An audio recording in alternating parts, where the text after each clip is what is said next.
Work done in reversible isothermal expansion. Here in this video, we are going to discuss the isothermal expansion of an ideal gas in a reversible condition.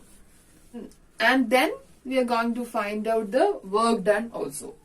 So consider a cylinder filled with an ideal gas,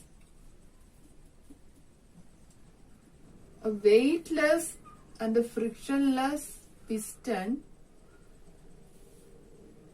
is fitted with this cylinder. Then consider the volume of the gas is V, volume equal to V, and the pressure inside the cylinder is P. So internal pressure is equal to P, and the pressure outside, that is external pressure, is Px. External pressure is Px.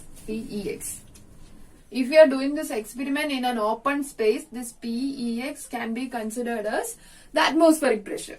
Okay. Since this is an isothermal expansion process, the wall of the container is not insulated. So we can write delta T, that is change in temperature during the expansion, is 0. Delta T equal to 0. Okay, now initially the internal pressure is in equilibrium with the external pressure Pex.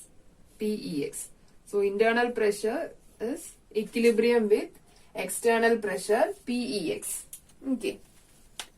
So consider expansion of gas occurs within this system. That is, the piston is moving upward. Okay, so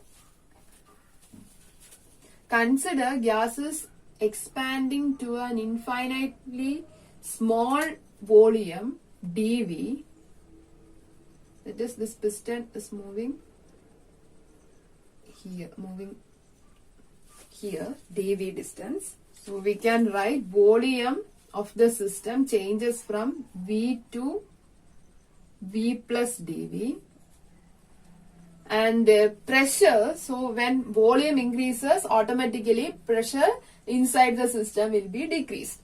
So pressure is decreased from P to P minus dP.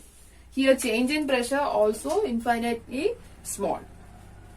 So when the internal pressure P minus dP comes into an equilibrium with Pex, external pressure Pex, then the movement of the piston stops.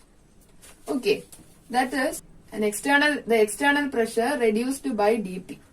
Right, that is an infinitely small change dP will occur in the external pressure.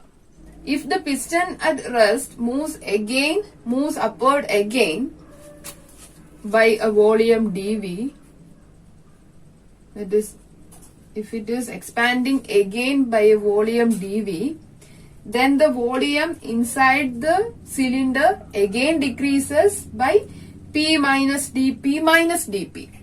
Okay, and again an equilibrium will be created between the external pressure and internal pressure, and the piston comes to rest.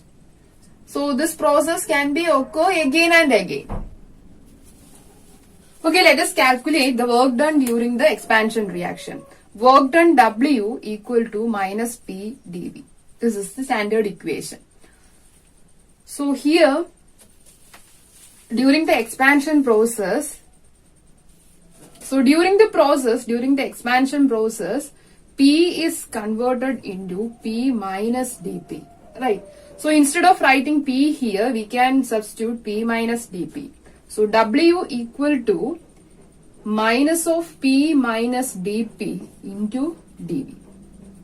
It will be minus P dV, then plus dP dV.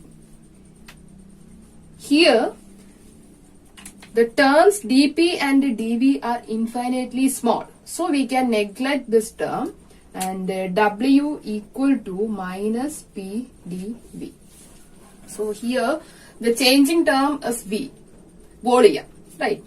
During the expansion process, volume changes from V1 to V2. That is here this is V and this is V plus dV, right?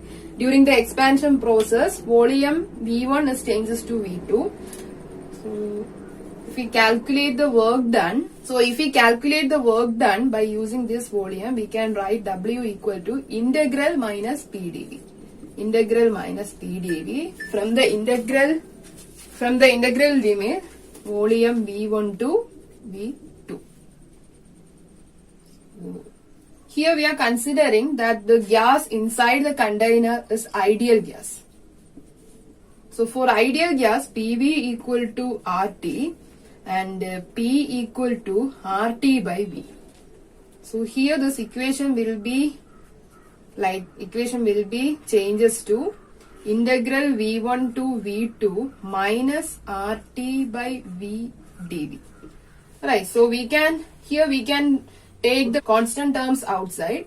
Here R and T are considered as constant. So minus RT into integral V1 V2 1 by V dV.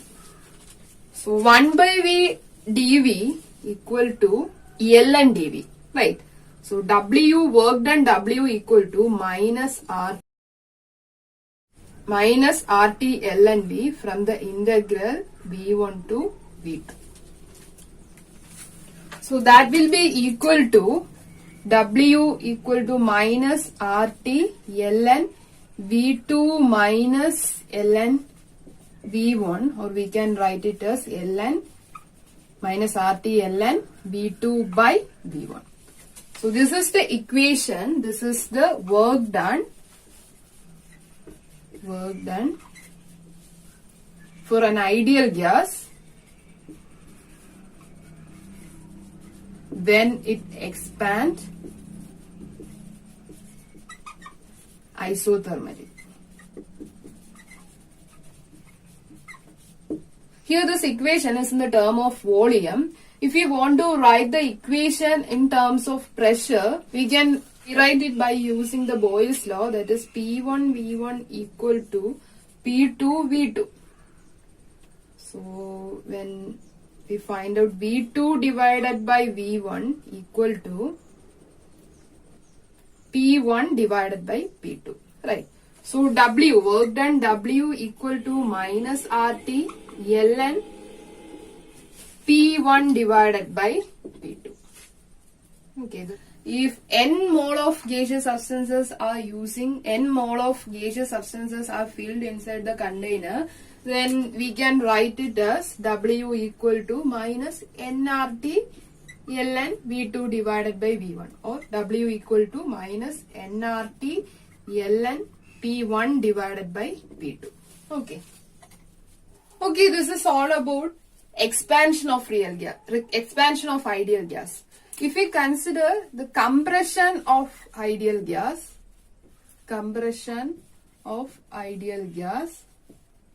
and the condition is reversible and isothermal. Okay. So we are going to find out the work done of reversible isothermal compression of ideal gas. Here the difference from the previous one is that the piston is moving inwards, that is volume changes by dV. So the volume change is very small, that is dV, and so we can write it as volume is changes from V to V minus dV, right? Simultaneously, pressure is changes from P plus dP. Since the process occur here is compression, the final pressure will be greater than the initial pressure, right? That is here volume. If we compare the initial volume and the final volume, initial volume V1 is lesser than V2, and the initial pressure P1 is greater than P2. So we know work done W equal to minus P dV. Here P plus dP can be substituted here, that is in the minus P plus dP into dV. So minus P dV minus dP dV. And these two are very small values and we can neglect it. So W equal to minus P dV. By applying the volume limits, we can write it as W equal to integral V2 to V1 minus P dV. Here, by substituting P equal to RT by V, we will get minus of RT into integral V2 to V1 1 by V dV. So it is equal to minus RT ln V from the limit V2 to V1, that is minus RT ln V1 divided by V2. W equal to minus RT ln V1 divided by V2. If we express the work done in terms of pressure, it will be equal to minus RT ln P2 divided by P1, right? Because P1 V1 equal to P2 V2 and V1 divided by V2 equal to P2 divided by P1. So if you want to write it as P1 divided by P2, then we can remove this minus sign.